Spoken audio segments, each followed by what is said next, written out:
All right, guys, I actually went and saw The Black Phone tonight, and it's been getting a lot of hype and praise, and let's find out if it lives up to it.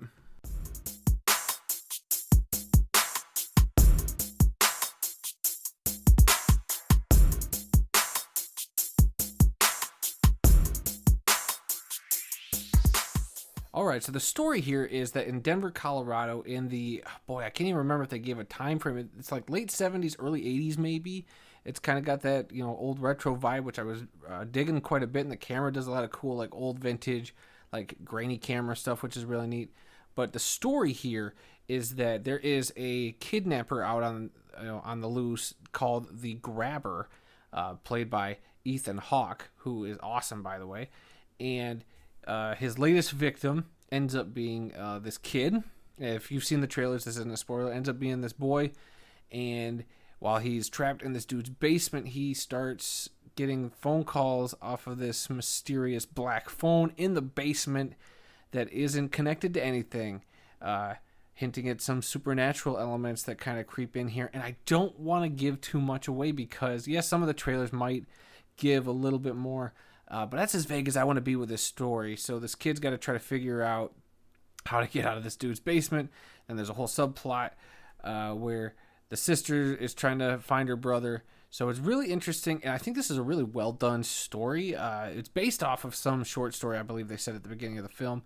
And the guys who wrote this, Scott Derrickson and C. Robert Cargill, or Cargyle, Cargill. These are two guys who wrote the Doctor Strange movie. They did a movie called Sinister several years ago, and so they're doing this, another smaller indie-ish horror film, and I dug it. They really do a lot of great stuff with this. It's engaging, it's creepy, it's keeps you on the edge of your seat, and it gets pretty intense. And man, I think starting with Ethan Hawke, like I said earlier, as the Grabber, he is a really interesting villain. He gives a pretty good performance, and he's creepy and he's kind of funny at times in a really morbid way. But there's also traces of does he have multiple personalities? Because he wears this really creepy mask, and you never see him without that mask on. And I think he still gives a really good performance despite not being able to see his face. And I think a lot of it happens in the eyes. You can always see his eyes. I think he gives a really good performance. The main kid in this, though, is Mason Thames, I believe is how you say his last name. He plays Finn, or Finney, as they call him in the movie, the kid who gets kidnapped. And, I thought he did a pretty good job. There are times where I feel like they ask these kid actors to do, they have to show quite a bit of range. And I think for the most part, they hit a lot of those notes. There were a couple times where I don't think it got there for me, where it's like it's supposed to be an emotional, really powerful moment for the character, and I just don't feel like it got fully there for me. And I'm not trying to knock these kids down, because I could see a lot of potential, and their acting gets better as the film goes between Mason there, and then the girl who plays his sister, Madeleine McGraw, and she's really fun too. She's a great character. But again, her acting kind of does the same thing, where it's like you can see a lot of the goodness, and they give her a lot of great stuff to do, but there are just a couple of moments where I think maybe they ask a little too much out of her, and so you don't quite get where it could go. But again, they're young actors, and I hate always dissing, especially younger actors, because they're still not fully developed. Some are more exceptional than others, but I think these two kids did really, really good in this movie, and I quite enjoyed them a lot and would love to see them do more stuff. Those two had great chemistry together too, playing brother and sister. And the movie is essentially on those three characters' shoulders, and mainly on Mason, who I think does a pretty good job at handling this whole movie. And it's hard, I think, to direct kids in movies. And I think they got quite a bit out of these guys, and I think these guys deserve a lot of credit for their performances. I think the cinematography was pretty good. The editing, though, might be my biggest issue with the film.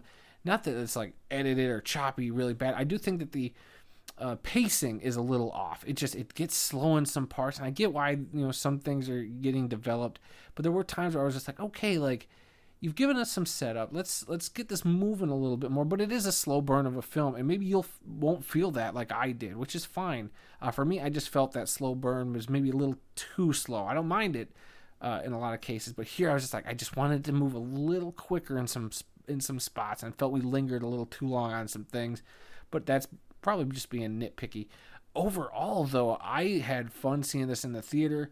Had a good crowd, got a good jump scare at one point, and I just think that the craftsmanship behind the camera of director Scott Derrickson is felt immensely here. I think he does a great job at setting up a lot of cool stuff and, paying things off, using visuals, showing, not telling us a lot of the time.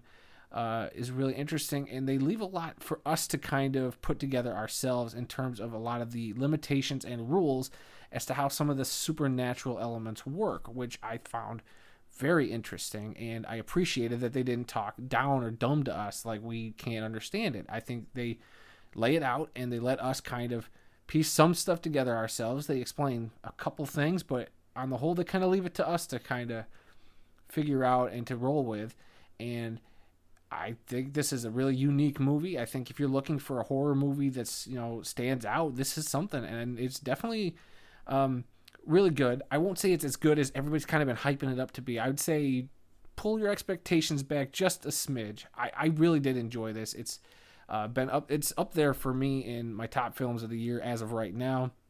I won't say how high, you'll see when I give my grade here in a second. But I think this is worthy of checking out, and especially in the theater, I think it's great. Probably a great group movie. I saw a lot of teenagers, in their little clumps in my theater enjoying this. So I'd say this is the kind of movie you get a bucket of popcorn, you bring some friends, you get your sodas, and you just kick back and just enjoy the ride, because I think it does a lot of cool, fun stuff. And I think it's got a heck of a payoff at the end of the film. I was really into that last 5-10 minutes, as stuff starts wrapping up. I was really, really pleased with kind of how things went, and I don't think you could do a sequel to this, but I'd be curious to follow these characters again. There's a lot that they do that makes me want to be like, okay, now what's next, especially with what these characters experienced and what their connection with the supernatural is. And like I said, I'm not going to spoil it. This is something you definitely got to check out, but I am going to give this film a B+. This is a high B+ for me. Definitely one of the best horror films I've seen this year, if not the best horror film I've seen so far this year. Scott Derrickson, great direction. I think from translating the writing, I think the script is actually really, really good. Again, my only issue is maybe just some pacing. That's about the biggest issue I have with this, and that the kid actors just don't really, hit 100%, which is fine. They're kids. They're not going to hit 100%, but I think they do enough in here to carry this film without me going like that they were a hindrance. They weren't. They were definitely bright spots for both Mason and Madeline, the two young actors in this. And then Ethan Hawke, chews up scenery whenever he's on screen. And even though you can't see his face or his whole face at one time, he just does what he needs to do to make you really kind of creeped out by this dude, but at the same time kind of like into him.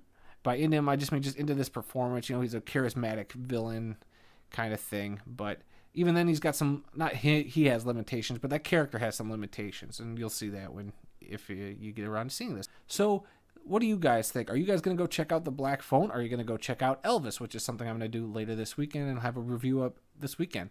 So if you guys go see it, leave a comment down below. Let me know what you thought. I'm very curious what people think, because I dug this movie, and I've heard a lot of good stuff, and I'm curious what everybody else is going to think. Also, if you could hit that big thumbs up button down below there somewhere, really helps the video or the channel out too.